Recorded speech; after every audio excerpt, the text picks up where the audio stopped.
ஆண்டவருடைய இனிய நாமத்தில் உங்களை வாழ்த்துகிறேன். தேவன் நல்லவர். நாங்கள் பாடினது போல தேவன் சொல்லுகிற வார்த்தை எங்களுடைய வாழ்க்கையில் இருளாக இருக்கிற எல்லா பக்கத்தையும் நிச்சயமாய் மாற்றக்கூடிய வல்லமை உடையது. ஆமேன். ஆகவேதான் தேவனுடைய வார்த்தையை கேட்கிறோம். அவர் எங்களோடு பேசுகிறார். இன்றைய நாளின் பகுதியை எடுத்துக்கொள்வோம். எபிரேயர் புஸ்தகம் 3வது அதிகாரம் எடுத்துக்கொள்வோம். 1 தொடக்கம் நாங்கள் 11 அல்லது 12 வசனங்களை நாங்கள் வாசிக்க கேட்போம். ஆமென். அல்லேலூயா. என்னத்தை வாசித்தோம்? இப்படி இருக்க பரம அழைப்புக்கு பங்குள்ளவர்களாகிய பரிசுத்த சகோதரரே, நாம் அறிக்கை பண்ணுகிற அப்போஸ்தலரும் பிரதான ஆசாரியருமாயிருக்கிற கிறிஸ்து இயேசுவை கவனித்து பாருங்கள் என்று சொல்லப்பட்டிருக்கிறது. ஆமென். அப்ப யார் இவர்கள்? பரம அழைப்புக்கு. பரம அழைப்பு என்றால் என்ன? பரலோகத்தில் இருந்து வருகிற அழைப்பு. இன்றைக்கு பரலோகத்தில் இருந்து அழைப்பு வந்தபடியாகத்தான் சபையில் இருக்கிறோம். இது எங்களுக்கு மனுஷனால் வந்தது அல்ல.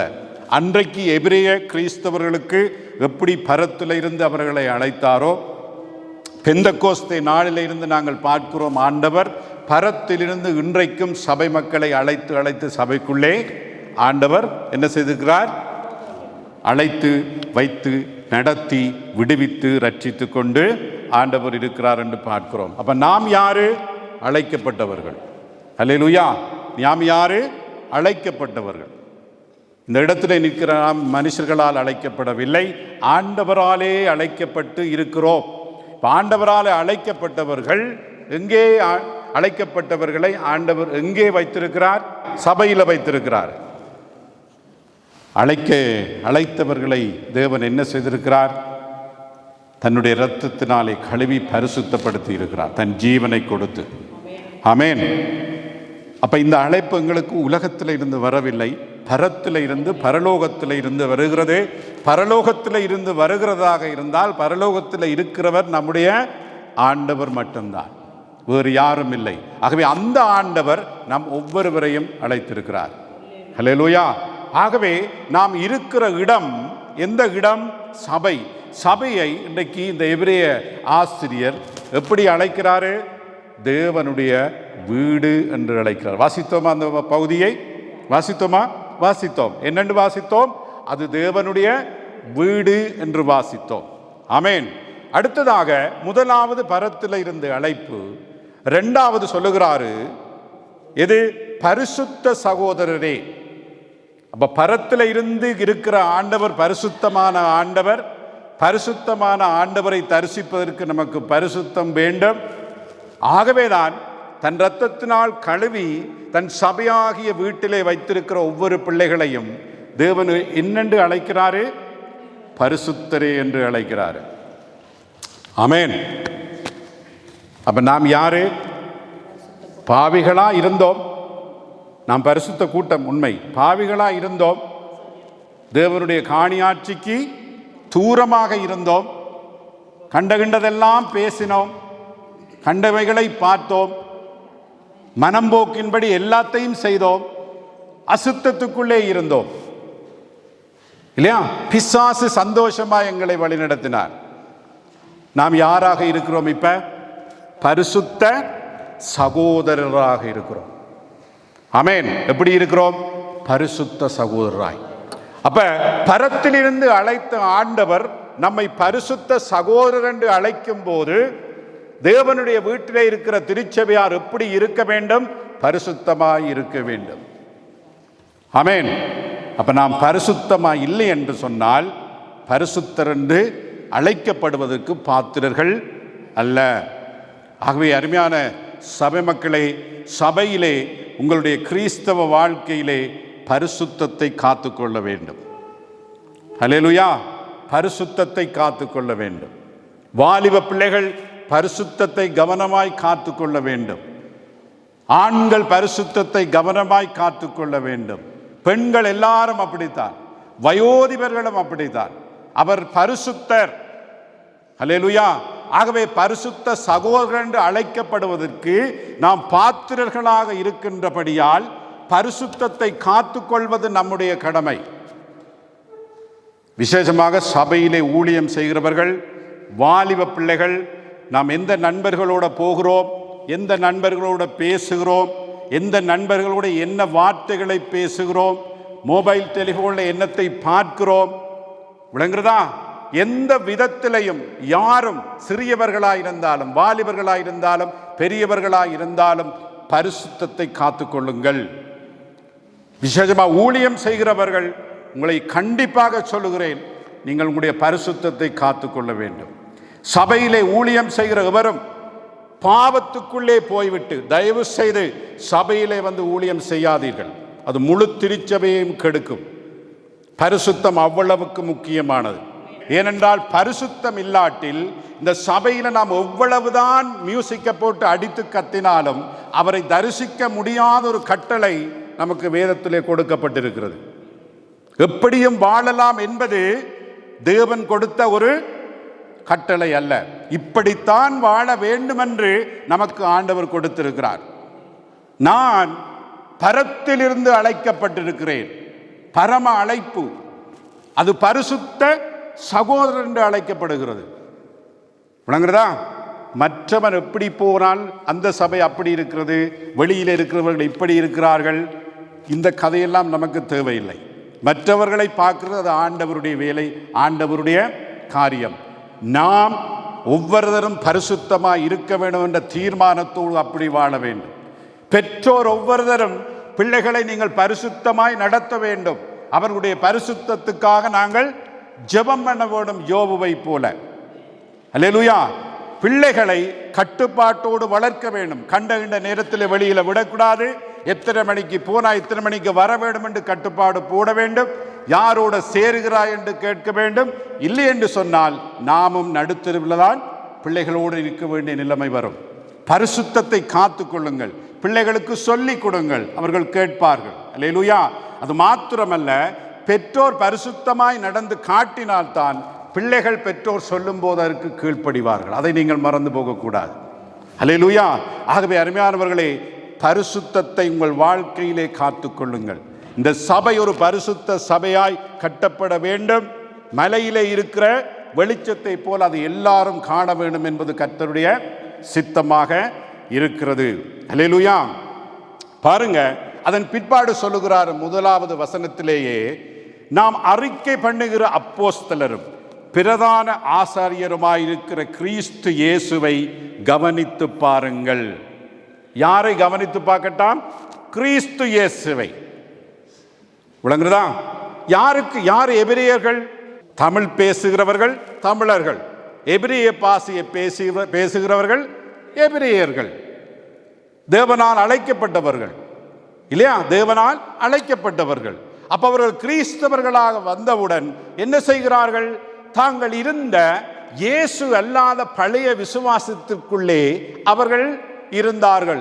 இப்போ கிறிஸ்தவர்கள் ஆன பிற்பாடும் சில வேளை அவர்களுக்கு பழைய நம்பிக்கைக்கு போக கூடிய ஒரு உந்துதல் அல்லது முதல் இருந்த நண்பர்களால் இழுப்புண்டு போகிற ஒரு சந்தர்ப்பங்கள், அதாவது புதிய உடன்படிக்கைக்குள்ளே வந்த பிற்பாடும் இவர்கள் என்ன செய்கிறார்கள் என்று சொன்னால், பழைய வாழ்வை நினைத்து கொண்டிருக்கிறவர்கள். விளங்குறதா? இப்போ அவர்களுக்குத்தான் ஆசிரியர் என்ன சொல்கிறார்? இங்கே வாருங்க, நீங்கள் பழசை விட்டுட்டு வந்துட்டீங்க, இப்போ உங்களுடைய பார்வைகள், உங்களுடைய சிந்தனைகள், உங்களுடைய எண்ணங்கள் எல்லாம் இயேசுவின் மேல் இருக்க வேண்டும். இயேசுவை கவனித்து பாருங்கள். இதான் இந்த வசனத்துடைய உண்மையான அர்த்தமாக இருக்கிறது. அல்லேலூயா. அப்ப நாம் என்ன செய்ய வேண்டும்? இப்ப நாமும் பல நம்பிக்கைகளுக்கு பின்பாக இருந்துதான் சபையில் வந்திருக்கிறோம். புதிய உடன்படிக்கைக்குள்ளே வந்திருக்கிறோம். பரம அழைப்புக்குள்ளே வந்திருக்கிறோம். இயேசு எங்களை அழைத்திருக்கிறார் பெயர் சொல்லி. ஆமென். பரிசுத்தர்களாக இருக்கிறோம். அப்ப நாம் எப்பவும் இயேசுவைத்தான் நினைத்து கொண்டிருக்க வேண்டும். விக்கிரக ஆராதனை எண்ணத்திலே நமக்கு வரக்கூடாது. விசுவாசிகளாக இருந்தாலும் சில வேளையில் வருகிற கஷ்டங்கள் துன்பங்களினால நாம் என்ன செய்வோம்? இயேசுவை விட்டு கொஞ்சம் இப்படி செய்து பார்ப்போம் என்று யோசிப்போம். பணத்தை நம்புவோம், செல்வாக்கை நம்புவோம், சில வேளை படிப்பை நம்புவோம், மனுஷர்களை நம்புவோம். இது பரிசுத்தர் ஜாதிக்கு தகுதியானது அல்ல. வாழ்க்கையிலும் குடும்பத்திலும் என்ன இருந்தாலும் எப்பவும் எங்கள் சிந்தனையும் நம்பிக்கையும் விசுவாசமும் இயேசுவின் மேல் தான் இருக்கணும். அதான் சொல்லுகிறாரு. ஆமென். எத்தனை பேருக்கு அந்த சிந்தனை இருக்கிறது?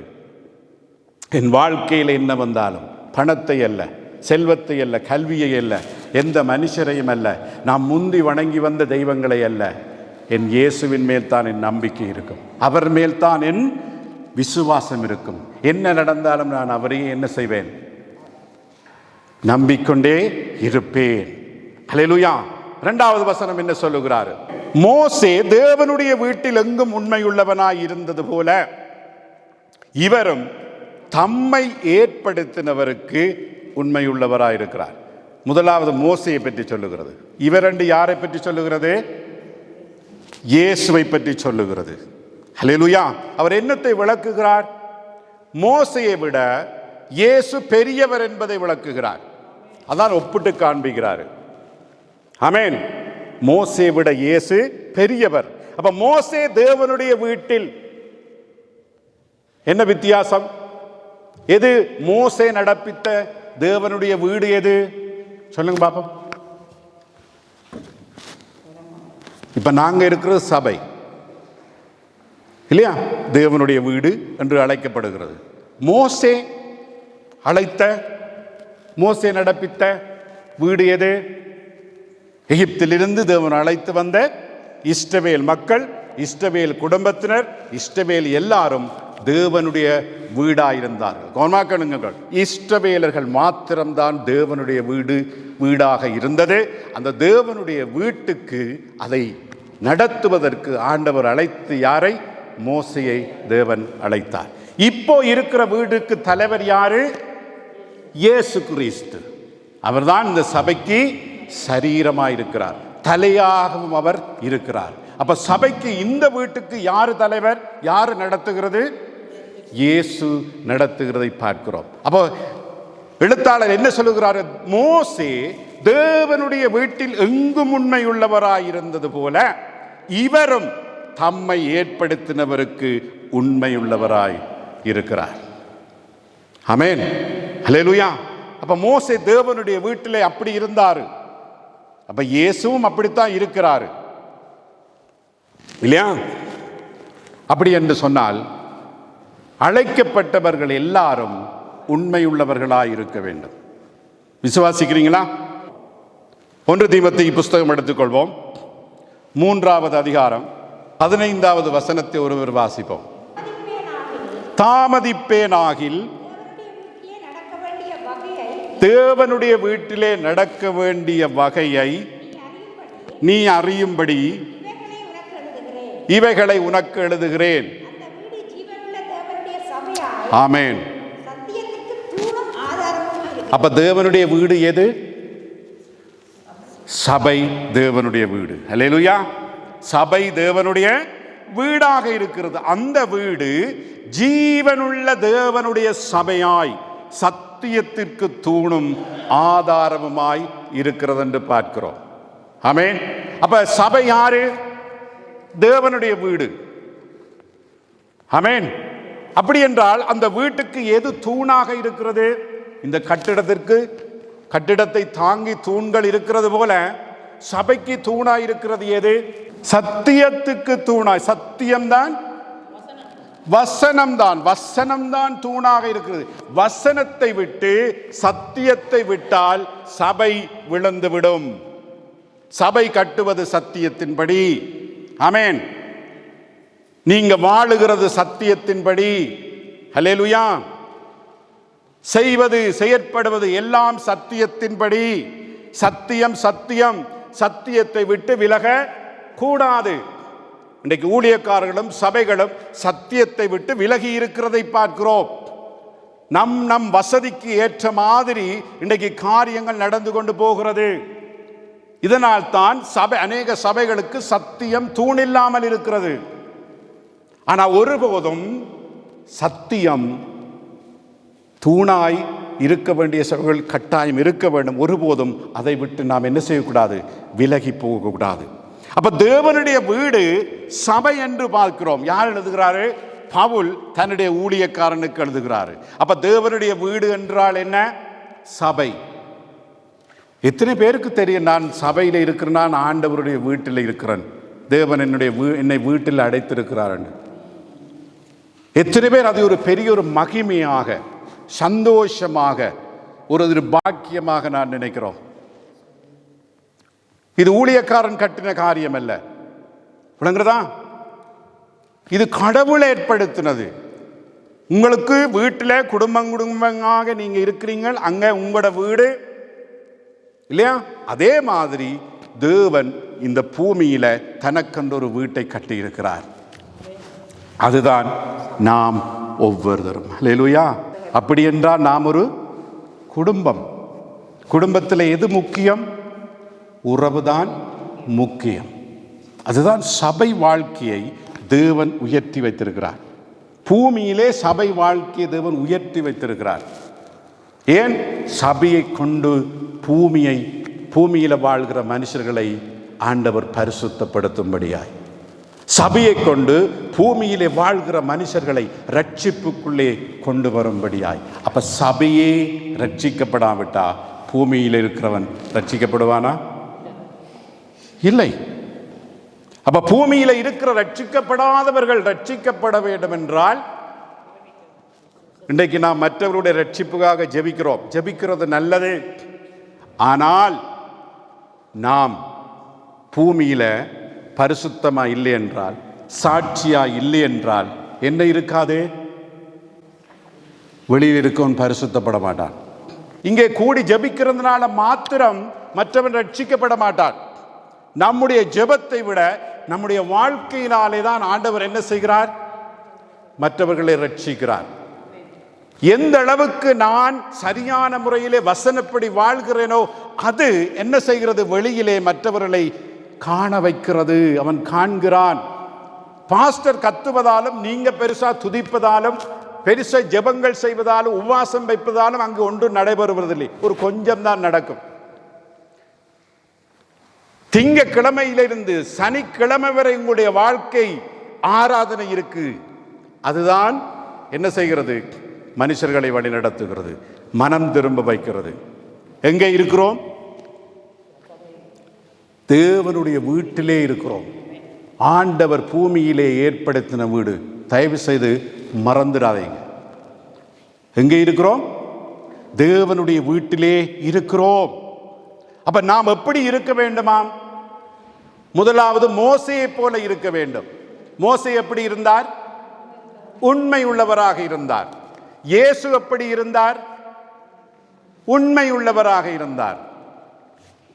ஹல்லேலூயா.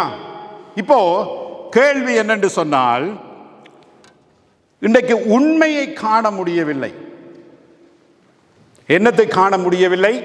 உண்மையையும் உண்மை தன்மையையும் சபையிலே காண முடியவில்லை. சங்கீதம் 12 வாசிக்கிறோம், ரட்சியும் கர்த்தாவே, பக்தியுள்ளவன் அற்று போகிறான், உண்மை உள்ளவர்கள் மனுபுத்திரரில் குறைந்திருக்கிறார்கள்.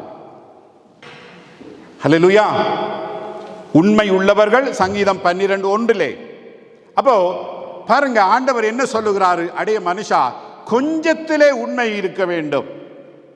கொஞ்சத்திலே உண்மை உள்ளவன் அநேகத்திலும் உண்மை உள்ளவனாயிருக்கிறான். எப்போ எங்களுக்கு இருக்கிறதுல நாம் கொஞ்சத்துல உண்மை இல்லையோ, அங்கே நாம் பெரிய காரியத்திலும் உண்மையாக முடியாது. ஆனால் ஒன்று மட்டும் நித்தியமும் உண்மையுமாய் இருக்கிறது என்ன தெரியுமா? 1 கொரிந்தியர் 1:9 சொல்லுகிறபடி, அவர் பொய்யர் அல்ல. ஆமென். அப்ப எங்களை அழைத்தவர் உண்மையுள்ளவர். ஹல்லேலூயா. எங்களை அழைத்தவர் உண்மை உள்ளவர். அப்ப உண்மை உள்ளவர் என்று சொல்லும் போது, தன்னுடைய வீட்டை மோசையை கொண்டு கட்டும் போது ஆண்டவர் மோசையை உண்மையுள்ளவராய் கண்டார். தேவனுடைய இஸ்ரவேல் சபையிலே மோசே முழுவதுமாய் உண்மையுள்ளவனாயிருந்தான். அதே மாதிரி இயேசு கிறிஸ்துவும் என்ன செய்கிறார்? தன்னுடைய வீடாகிய திருச்சபையிலே முழுவதும் உண்மையுள்ளவராய் இருந்தார். அல்லேலூயா. கவனமாக கேளுங்கள். ஆண்டவர் மோசேயை உண்மை உள்ளவராய்த்தான் அழைத்தார். உண்மை உள்ளவர்களைத்தான் சபையை வழிநடத்தும்படி தேவன் அழைக்கிறார்.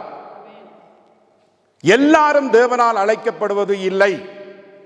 உண்மையுள்ளவர்களை மாத்திரம்தான் கடவுள் அழைக்கிறார். எதற்கு? சபையை நடத்துவதற்கு. ஏனென்றால் தேவன், அது கடவுளுடைய வீடு, தேவனுடைய திருச்சபை. அதை அழைப்பதற்கு, அதை நடத்துவதற்கு ஒரு வல்லமையுள்ள கடவுள் பொய்யர்களை அழைப்பார்களா? அழைப்பார்களா? இல்லை, அழைக்கவே மாட்டார். அப்படி என்றால் எங்களுக்கு ஒரு கடமை இருக்கிறது. சபை நடத்துகிறவர்கள் எப்படி இருக்கிறார்கள், எப்படிப்பட்டவர்கள், எப்படி சபை தொடங்கினார்கள், எப்படி பாஸ்டர் ஆகினார்கள், அவர்கள் தேவனால் அழைக்கப்பட்டார்களா அல்லது தாங்களாகவே அந்த அழைப்புக்கு அவர்கள் வந்தார்களா என்பதை மக்கள் ஆராய்ந்து பார்க்க வேண்டும். அதற்குத்தான் நமக்கு இது கொடுக்கப்பட்டிருக்கிறது. அல்லேலூயா! அதற்குத்தான் இது கொடுக்கப்பட்டிருக்கிறது. போகிற இடமெல்லாம் துதி நல்லா இருக்கிறது, ஊழியம் நல்லாக போகிறது, அமோகமாக எல்லாம் நடந்தால் அது தேவனால் அழைக்கப்பட்ட சபை என்று நீங்கள் கருதினால் அது தவறு. வசனத்தின்படி சபை ஊழியக்காரர்கள் இருக்கிறார்களா என்பதை பார்க்க வேண்டும். அதுதான் முக்கியம். அப்படி உண்மையற்ற ஊழியக்காரர்கள் சபைக்கு போனால் உங்களுடைய உண்மைத்தன்மையும் இல்லாமல் போகும். அங்கு நடக்கிற ஆராதனைகளினாலும் நீங்கள் பங்கு பெற்றுகிற எந்த ஆராதனைகளினாலும் உங்களுக்கு எந்தவித ஆசீர்வாதமும் நன்மையும் கிடைக்க போகிறது இல்லை. அல்லேலூயா! மிக கவனமாக இருக்க வேண்டும்.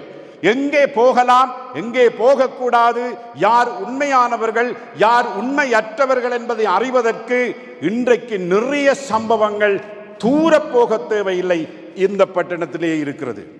அல்லேலூயா! கவனமாக இருந்து கொள்ளுங்கள். நீங்களும் உங்கள் சந்ததிகளும் காக்கப்பட வேண்டும் என்று சொன்னால் எந்த சபையிலே இருக்கிற ஊழியக்காரனை தேவன் அழைத்தாரோ அவன் உண்மை உள்ளவனா இருக்கிறானா என்று பார்க்க வேண்டும். அல்லேலூயா! உண்மையற்றவர்களோடு நமக்கு எந்த காரியமும் இருக்கக்கூடாது. கவனமாக கேளுங்கள். சாட்சி உள்ளவர்களாய் இருக்கிறார்களா? அவருடைய குடும்பங்கள் எப்படி இருக்கிறது? அவர்களுக்கு எத்தனை மனைவிகள் இருக்க வேண்டும்? இவைகள் எல்லாம் நமக்கு வேதத்திலே கொடுக்கப்பட்டிருக்கிறது.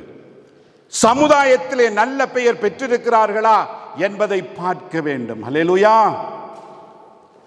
சம்பந்தப்படாதவர்களோடு போய் சம்பந்தப்படுத்தி தேவையில்லாத உறவுகளை ஏற்படுத்தி திரும்பவும் தேற்றரவாளருக்குள்ளே வந்து கெட்ட ஆவியோடு கடவுளை தொழுவது தேவனுக்கு பிரியமானது அல்ல. அல்லேலூயா! கவனமாயிருங்கள். யாரோடு போகிறது, யாரை போகக்கூடாது என்று நீங்கள் என்ன செய்ய வேண்டும்? பார்க்க வேண்டும். 1 தீமோத்தேயு 3வது அதிகாரத்திலே நாம் என்ன பார்த்தோம்? 15வது வசனத்தை இன்றைக்கு வாசித்தோம். என்ன சொல்லுகிறாரு? தாமதிப்பேனாகில் தேவனுடைய வீட்டிலே நடக்க வேண்டிய வகையை நீ அறியும்படிக்கு இவைகளை உனக்கு எழுதுகிறேன். அந்த வீடு ஜீவனுள்ள தேவனுடைய சபையாய் சத்தியத்திற்கு தூணும் ஆதாரமுமாய் இருக்கிறது. ஆமென். மோசே எப்படியானவரை அழைத்தார்? உண்மை உள்ளவனை அழைத்தார். ஆமென். இப்போ அந்த 1 தீமோத்தேயுல 3வது அதிகாரத்துக்கு வருவோம். சரியா? 3வது அதிகாரம் என்ன சொல்லுகிறது? கண்காணிப்பை விரும்புகிறவன் நல்ல வேலையை விரும்புகிறான். இது உண்மையான வார்த்தை. ஆகையால் கண்காணியானவன் குற்றம் சாட்டப்படாதவனும் ஒரே மனைவியை உடைய புருஷனும் ஜாக்கிரதை உள்ளவனும் தெளிந்த புத்தி உள்ளவனும் யோக்கியமுள்ளவனும் அந்நியரை உபசரிக்கிறவனும் போதக சமத்துவமாய் இருக்க வேண்டும். அவன் மதுபான பிரியனும் அடிக்கிறவனும் இழிவான ஆதாயத்தை இச்சிக்கிறவனுமாய் இராமல் பொறுமையுள்ளவனும் சண்டை பண்ணாதவனும் பண ஆசை இல்லாதவனுமாயிருந்து தன் சொந்த குடும்பத்தை நன்றாய் நடத்துகிறவனும் தன் பிள்ளைகளை சகல நல்லொழுக்கத்தும் உள்ளவர்களாய் கீழ்ப்படிய பண்ணுகிறவனுமாய் இருக்க வேண்டும். ஒருவன் தன் சொந்த குடும்பத்தை நடத்த அறியாதிருந்தால் தேவனுடைய சபையை எப்படி விசாரிப்பான்? அவன் இருமாப்படைந்து பிசாசு அடைந்த ஆக்கினையிலே விழாதபடிக்கு நூதன சீஷனாய் இருக்கக்கூடாது. அவன் நிந்தனையிலும் பிசாசின் கண்ணியிலும் விழாதபடிக்கு புறம்பானவர்களால் நற்சாட்சி பெற்றவனுமாய் இருக்க வேண்டும். இருக்கிறதா? இவ்வளவு தகுதிகளும் யாருக்கு வேண்டும்? தேவன் அப்படித்தான் மோசேயை தெரிந்தெடுத்தார். ஆவே பரிசுத்தாவினால் அபிஷேகம் பண்ணப்பட்டார். அந்த அபிஷேகம் அவர் என்ன நடத்தினது? உண்மை உள்ளவராய் இருக்க வழி நடத்தினது. இன்னும் ஒன்று தெரியுமா உங்களுக்கு? யார் தேவனால் அழைக்கப்பட்டு தேவனுடைய அபிஷேகத்தை பெற்றார்களோ அவர்களால தான் அந்த அழைக்கப்பட்ட மோசையை போல கடவுளோட பேசி கடவுளிடமிருந்து மக்களுக்கு ஆசீர்வாதத்தை கொண்டு வர முடியும். ஆமென். தேவனால் அழைக்கப்படாதவர்கள், இவ்வளவு தகுதியற்றவர்கள், தேவன் யாரையும் தன்னோடு இடைப்பட வைப்பது இல்லை. அவர்களை பாவித்து மக்களை ஆண்டவர் ஆசீர்வதிப்பதும் இல்லை. அந்த அபிஷேகம் அவர்களே இருக்க மாட்டாது. இன்றைக்கு நாம் தேவனுடைய வீடாக இருக்கிறோம். அல்லேலூயா. நாம் ஆசாரியர்களும் ராஜாக்களுமாய் அழைக்கப்பட்டிருக்கிறோம். இந்த வசனத்தின்படி பேதுருவில் நாம் யாரு? எல்லாரும் ஆசாரியர்கள். அழைக்கப்பட்டவர்கள் எல்லாரும் ஆசாரியர்கள். ஆமென். அப்ப நாம் என்ன செய்ய வேண்டுமாம்? உண்மையுள்ளவர்களாய் இருக்க வேண்டும். என்ன செய்ய வேண்டும்? உண்மையுள்ளவர்களாய் இருக்க வேண்டும். அல்லேலூயா. ஆமென்.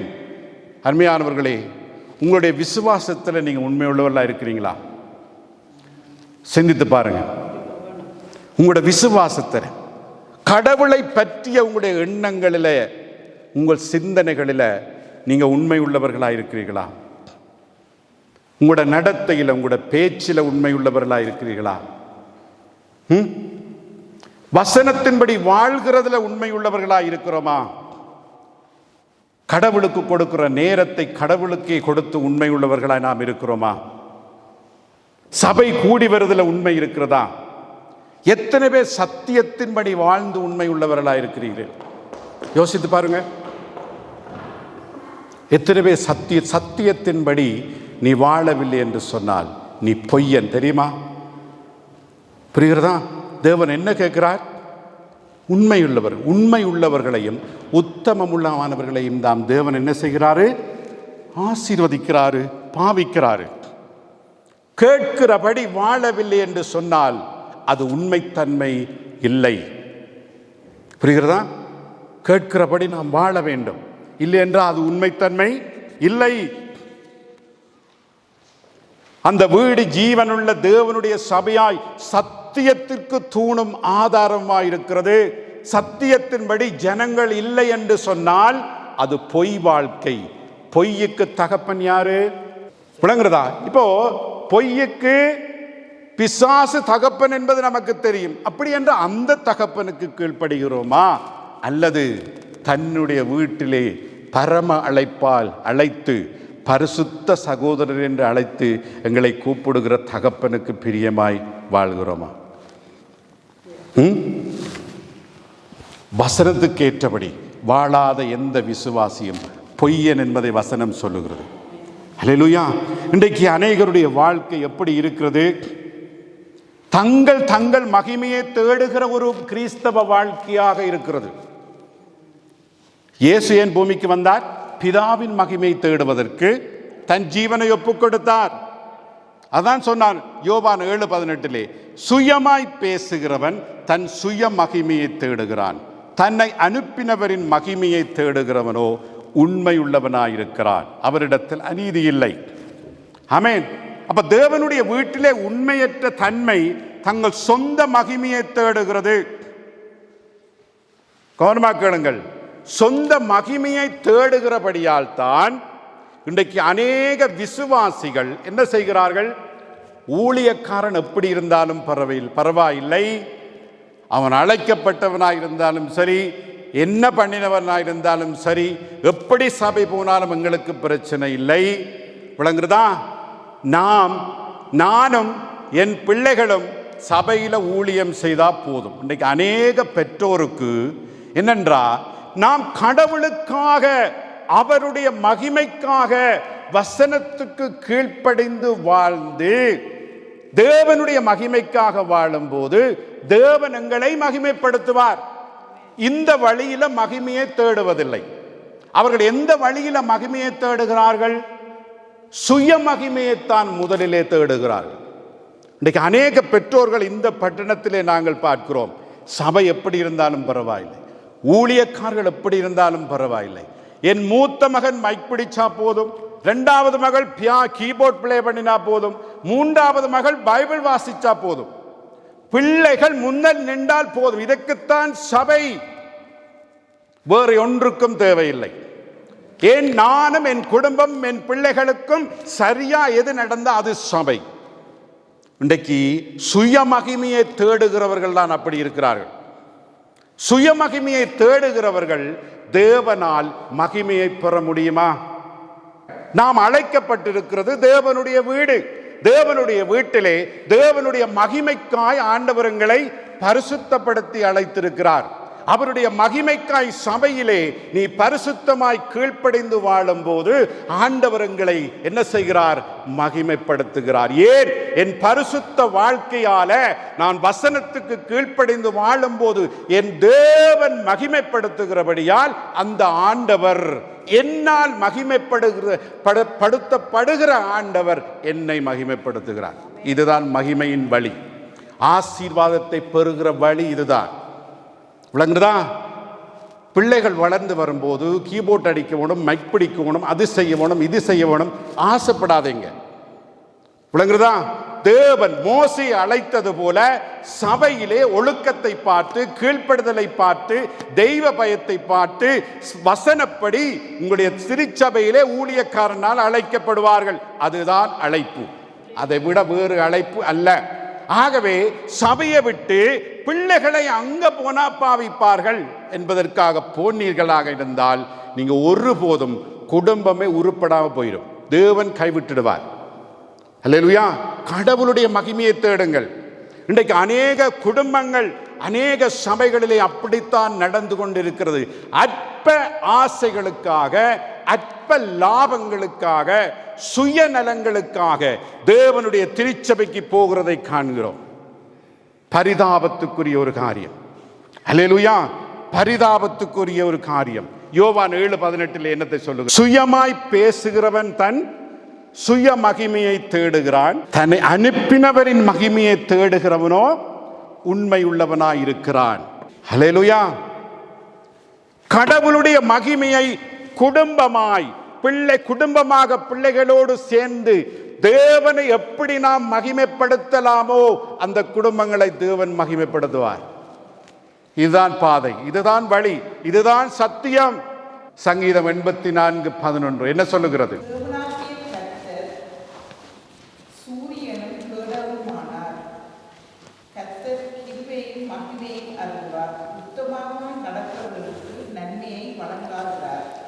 யாராம் எப்படி மகிமையும் நன்மையும் உண்டாகிறது? உத்தமமாய் தேவனாகிய கர்த்தர் சூரியனும் கேடகவுமானவர். கர்த்தர் கிருபையையும் மகிமையையும் அருளுவார். அல்லேலூயா. ரெண்டையும் அருளுகிறது கடவுளுடைய காரியம். உத்தமமாய் நடக்கிறவர்களுக்கு நன்மையை வழங்காதிரார். சரியா? அல்லேலூயா.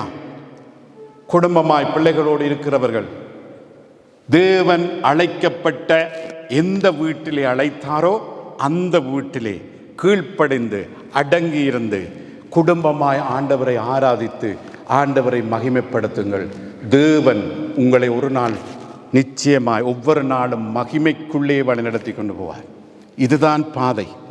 இதைவிட குறுக்கு வழிகளிலே போய் நீங்களும் கெட்டு போய் உங்களுடைய பிள்ளைகளும் கெட்டு போய் கடைசியில முடிவு என்னவாக இருக்கும்? இந்த நாள் பகுதியில் 11-12வது வசனமாக தான் இருக்கும். அதுதான் முடிவாக இருக்கும். அருமையானவர்களே, உண்மை உள்ளவராயிருங்கள். ஊழியம் செய்தால் உண்மையோடு ஊழியம் செய்யுங்கள். ஊழியம் செய்கிறது தேவனுடைய வீட்டிலே ஊழியம் செய்கிறீர்கள். பாஸ்டருடைய காரியம் ஒன்றுமில்லை. பாஸ்டரை விட்டுடுங்கள். இது தேவனுடைய வீடு, தேவனுடைய சபை, இயேசுவின் காரியம். அவர் பூமியில கட்டுகிறார். உங்களோட மனதிலே இருதய பலகையிலே பதித்து வைத்திருங்கள். நான் இருப்பது தேவனுடைய வீடு. ஆமென். அது தேவனுடைய சபை. குடும்பத்திலே சண்டை பிடித்து நாம் ஒப்புரவாகி போய் தொடர்ந்து குடும்பமாய் வாழ்கிறது போல சபையிலும், உண்மையுள்ள சபையிலும் நாம் என்ன செய்ய வேணும்? என்ன நடந்தாலும் அடங்கி இருந்து மன்னித்து கடந்து போகிறது மகிமையை நமக்கு கொண்டு வரும். அல்லேலூயா, ஆமென். 3வது வசனம், வீட்டை உண்டு பண்ணினவன் வீட்டை பார்க்கிலும் அதிக கனத்துக்குரியவனாயிருக்கிறார். அதுபோல மோசேயை பார்க்கிலும் இவர் அதிக மகிமைக்கு பாத்திரராயிருக்கிறார். என்ன சொல்லுகிறாரு எழுத்தாளர்? மோசே மிகுந்த கனத்துக்குரிய தேவ மனிதனாக யூதர்கள் கருதினார்கள். ஏன் கருதினார்கள்? ஆண்டவர் மோசேயை பாவித்தார், எகிப்திலிருந்து கொண்டு வருவதற்கு பாவித்தார். நியாயப்பிரமாணத்தை மோசேயின் கையிலே கொடுத்தார் இல்லையா? அளவு கடந்த நம்பிக்கை யூதருக்கு அவர் மேல் இருந்தது. ஆமென். மோசே மூலமாய் தேவன் இஸ்ரவேலை எகிப்தின் அடிமைத்திலிருந்து விடுவித்தது மாத்திரமல்ல, நியாயப்பிரமாணம் அவர் மூலமாய் கொடுத்தது மாத்திரமல்ல, அருமையானவர்களே, வல்லமையாக மோசேயை ஆண்டவர் பயன்படுத்தினார் இல்லையா? அப்ப தேவன் பெரிய சாட்சியை கொடுத்தார், சாட்சியா இருந்தார் மோசேயோடு இருக்கும்போது. இவர்கள் எல்லாவற்றையும் பார்க்கும்போது என்ன செய்கிறார்கள்? இஸ்ரவேல் யூதர்கள் கடவுளின் மேல் பார்வை இல்லாமல் மோசே மேலே அவர்களுடைய நம்பிக்கை இருக்கிறது. இப்ப நம்முடைய தேசங்கள் எல்லாம் பார்க்க, யாராவது ஆசீர்வதிச்சு நல்ல வார்த்தைகளை சொல்லி ஒரு மஞ்சள் காவியை போட்டால் கடவுளாக்கிடும் இல்லையா? கடவுளாக்கி மாலை பூவெல்லாம் போட்டு அவர் இருப்பார், ஜனங்கள் எல்லாம் நிறைய என்ன செய்வார்கள்? அப்ப கடவுளாக்கிறோம். அப்படியான ஒரு தன்மை நாங்கள் காண்கிறோம். அப்ப அவர் எபிரேய என்னத்தை சொல்லுகிறாரு? வீட்டை உண்டு பண்ணினவர் வீட்டை பார்க்கிலும் அதிக கனத்துக்குரியவராயிருக்கிறார் இல்லையா? அதே போல மோசேயை பார்க்க, மோசே இஸ்ரவேல் வீட்டை கட்டினார் உண்மை. ஆனால் அந்த வீட்டையும் ஏற்படுத்தினது யாரு? தேவன். புரிகிறதா வித்தியாசம்? ஆமென். அதிக மகிமைக்கு பாத்திரராய் இருக்கிறார். அப்ப மோசேயை விட இயேசு பெரியவர். உங்கள் எண்ணங்கள் இயேசுவின் மீது இருக்க வேண்டும். உங்களுடைய தேவனுடைய வீட்டிலே அழைக்கப்பட்ட எந்த விசுவாசியும் உங்களுடைய வாழ்க்கையில எப்பவும் எந்த நேரமும் இயேசுதான் என் தெய்வம், இயேசுதான் வழி, அவர்தான் சத்தியம், அவர்தான் என்னை விடுவிப்பார், அவர்தான் என் சந்ததியை காப்பார், அவரென்றே ஒலித்துக் கொண்டிருக்க வேண்டும். புரிகிறதா? அவர் வீட்டை கட்டுபவர், மோசே வீட்டிலே வசிப்பவர். அவர் இயேசு தேவனுடைய வீட்டின் மேல் குமாரன். ஆனா மோசே குமாரனா? இல்லவே இல்லை. இப்ப வீட்டுக்கு சொந்தக்காரன் யாரு? இயேசு. இஸ்ரவேலை மாத்திரம் ஆண்டவர் ஒரு வீடாக கட்டினார். இன்றைக்கு சபை என்ன வித்தியாசம்? அன்று குறிப்பிட்ட மக்களை ஆண்டவர் தெரிந்தெடுத்து இஸ்ரவேலரை கட்டினார், அவர்களுக்கு மாத்திரம்தான் அந்த வீடு. இன்றைக்கு உலகத்தில் வாழ்கிற எல்லா ஜனங்களுக்கும், எல்லா ஜாதிகளுக்கும் சபை வீடாக இருக்கிறது. அல்லேலூயா. அதுதான் அந்த வீட்டுக்கு இயேசு என்னவா இருக்கிறார்? தலையாக இருக்கிறார். அவர்தான் வீட்டுக்கு சொந்தக்காரன். ஆமென். நீங்க இருக்கிற சபைக்கு சொந்தக்காரன் பாஸ்டர் அல்ல, மூப்பர் அல்ல. அல்லேலூயா. இயேசுதான் யாரு? தலையும் இயேசுவின் சரீரம் தான் சபையாக இருக்கிறது. ஆமென். அப்ப இன்றைக்கு மோசேயை நினைத்துக் கொண்டு இன்றைக்கும் இயேசுவை ஏற்றுக்கொள்ளாததின் விளைவு இன்றைக்கும் காண்கிறோம். சமாதானத்துக்காக ஜெபிக்கிறீர்கள், சபை ஜெபம் பண்ண வேண்டும். எப்படி ஜெபம் பண்றோம்? சமாதானத்தை கொண்டு வரும். சமாதானம் எப்படி வரும்? அவங்க இயேசுவை ஏற்றுக்கொண்டா தான் சமாதானம் வரும். ஏன் இன்றைக்கு இவ்வளவு அவலம் 2000 ஆண்டுக்கு மேலாக நடக்கிறது? இன்றைக்கு மோசேயால கொண்ட மோசே காட்டின ஆண்டவர் தான் எங்களுடைய ஆண்டவர், மேசியாவாய் வந்தவர் இயேசு எங்கள் தெய்வம். இல்லை, ஏற்றுக்கொள்ளாததினால்தான் இன்றைக்கும் என்ன செய்கிறது? அடிக்கப்படுகிறது, உடைக்கப்படுகிறது.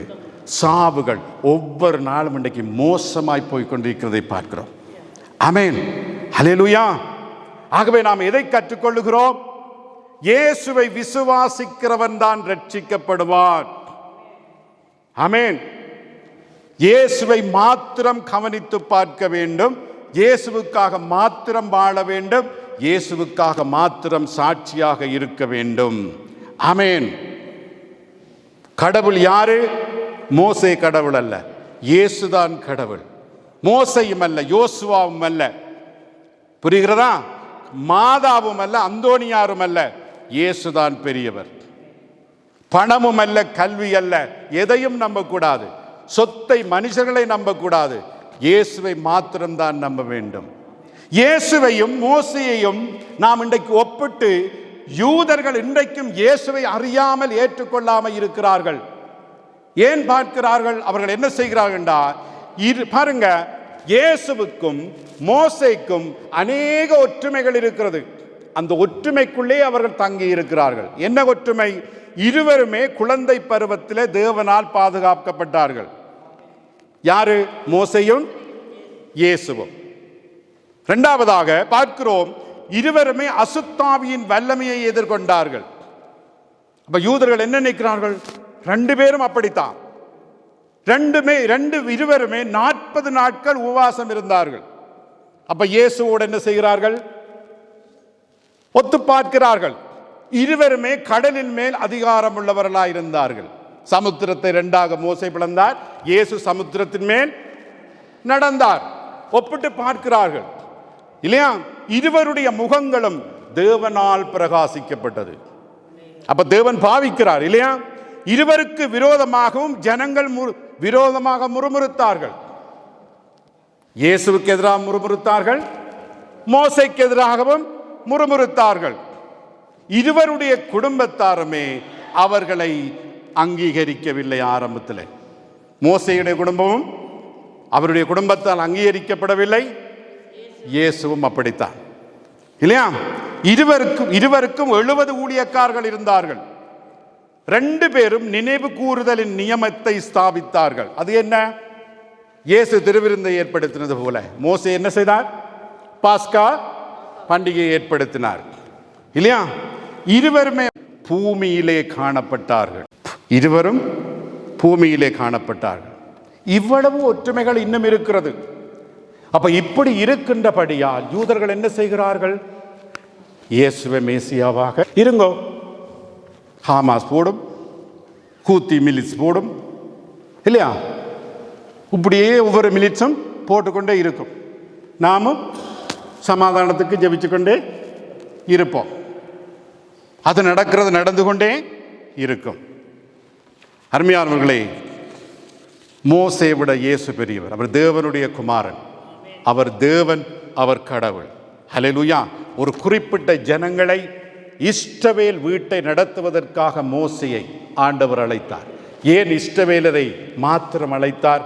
அந்த இஸ்ரவேல் என்ற ஜனத்தை கொண்டு உலகத்தை ரட்சிப்பதற்காக.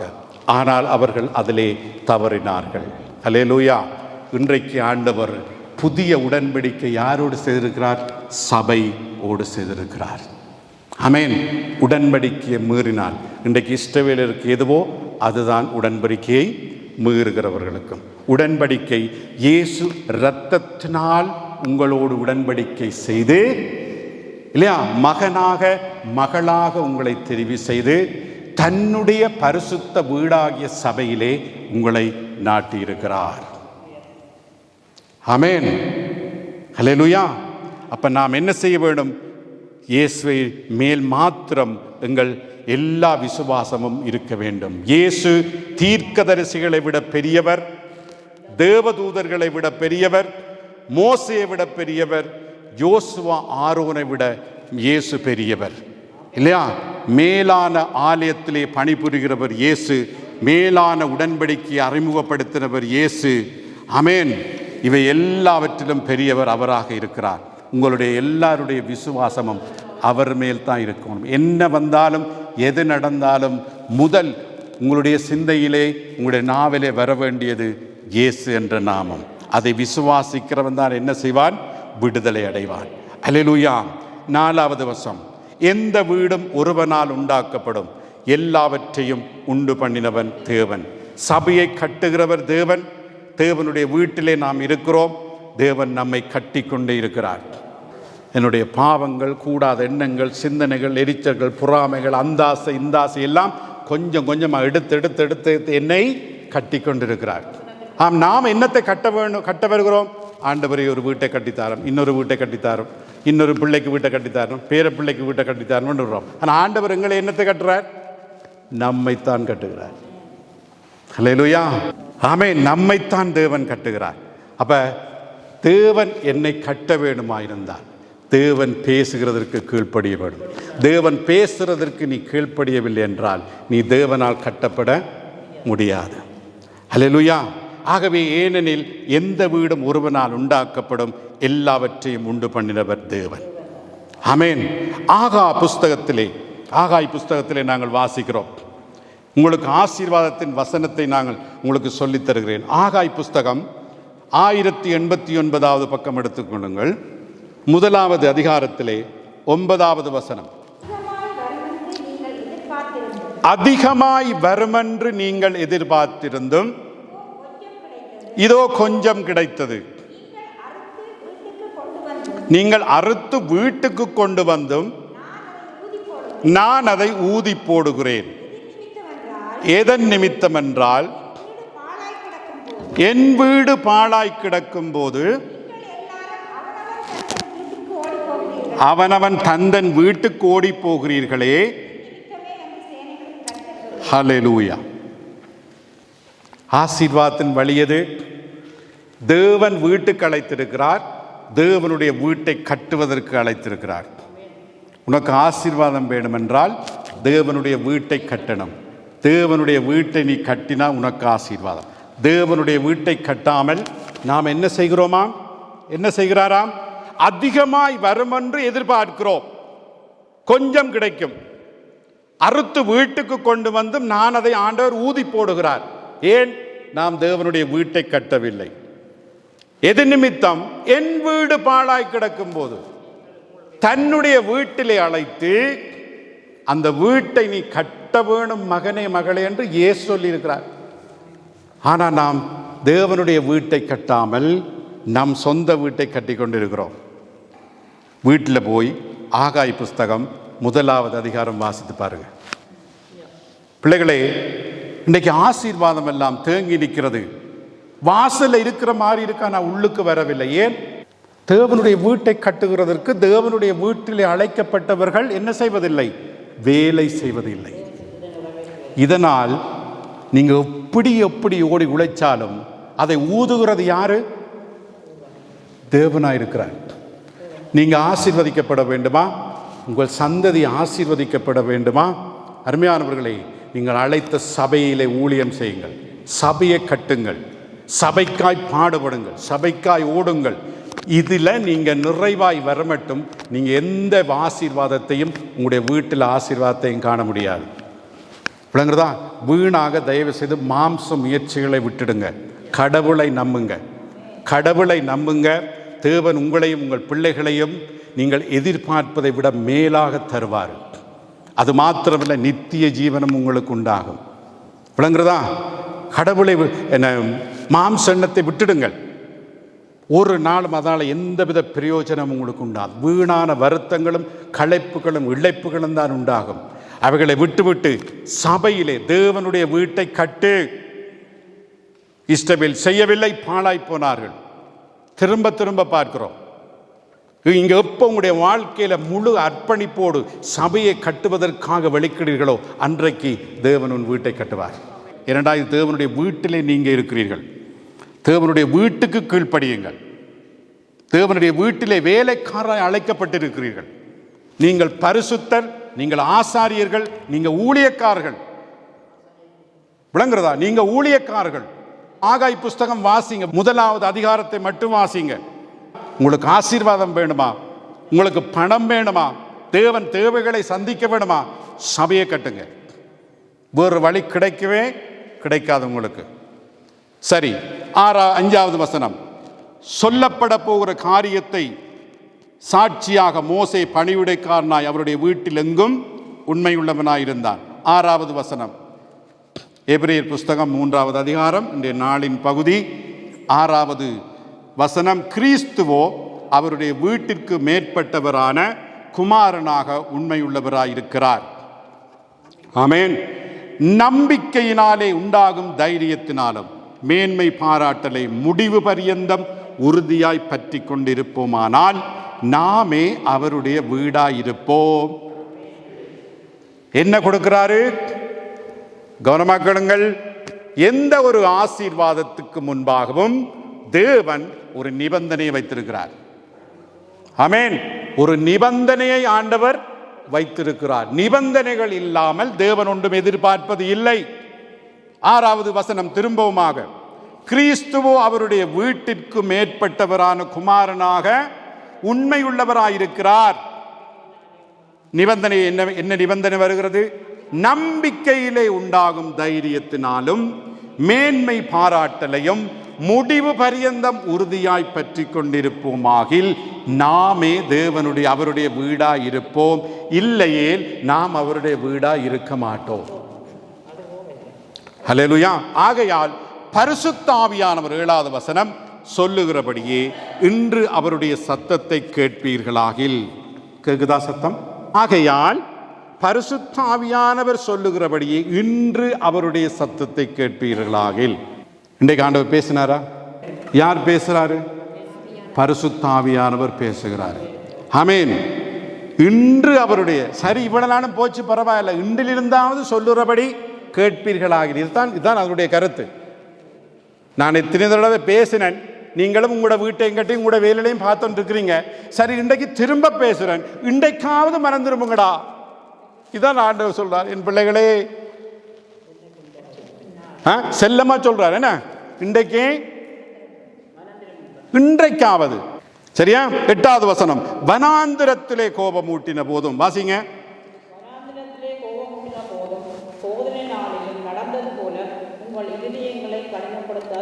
இருதயங்களை தயவு செய்து ஆண்டவர் பேச பேச கடினப்படுத்தாதீர்கள்.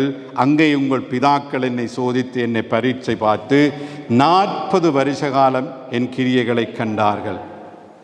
இல்லையா?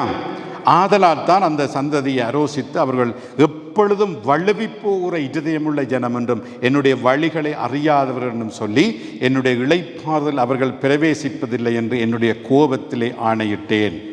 இல்லையா? எந்த இளைப்பாறுதல்? 2 விதமான இளைப்பாறுதல்.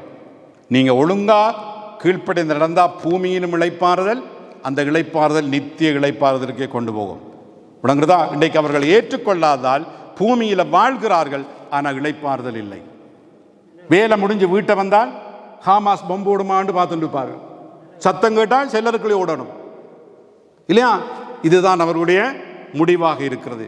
அப்ப அவர்களை பார்த்து என்னுடைய இளைப்பாறுதலில் அவர்கள் பிரவேசிப்பதில்லை என்று என்னுடைய கோபத்திலே ஆணையிட்டேன். சகோதரே, யாருக்கு சொல்லுகிறார்? திரும்ப சபையாக்களுக்கு. சகோதரே, ஜீவனுள்ள தேவனை விட்டு விலகுவதற்கு ஏதுவான அவவிசுவாசமுள்ள பொல்லாத இருதயம் உங்கள் ஒருவனுக்குள்ளும் இராதபடி நீங்கள் எச்சரிக்கையாயிருங்கள். உங்களை அழைக்கிறவர் உண்மையுள்ளவர், அவர் அப்படியே செய்வார். ஹல்லேலூயா.